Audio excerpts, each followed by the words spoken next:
And just having these tools and then hoping, okay, I've got this thing that's going to monitor and hopefully find and help the reps be more compliant. Like, that's not enough. You need the culture shift. You need the right culture, corporate culture, that's going to support that and encourage it. I think, and also you need the management to back it up.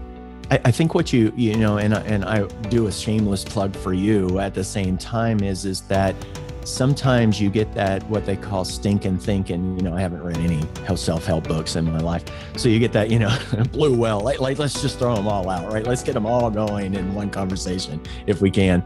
But that stinking thinking of where you get so kind of mired down and just in that process and that minutia that you can't really break the cycle because there's nothing new being introduced. So, bringing in somebody like you even and being able to offer a fresh perspective at a place where we desperately need to see that in these call centers that can't make that evolutionary jump on their own. You've got to be able to connect with somebody that can come in with a fresh perspective, either through hiring or through some consulting.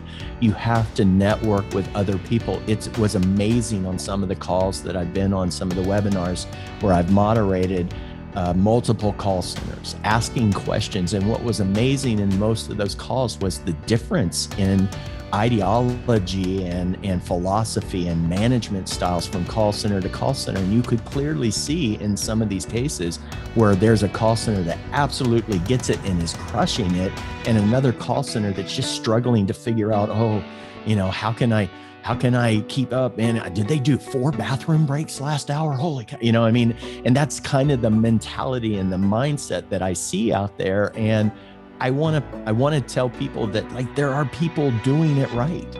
You just got to figure that out and get with people who understand that so that you can get that new and fresh perspective in your environment.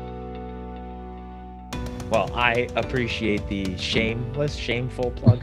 And it is everybody call Jason Cutter right now for your next thing.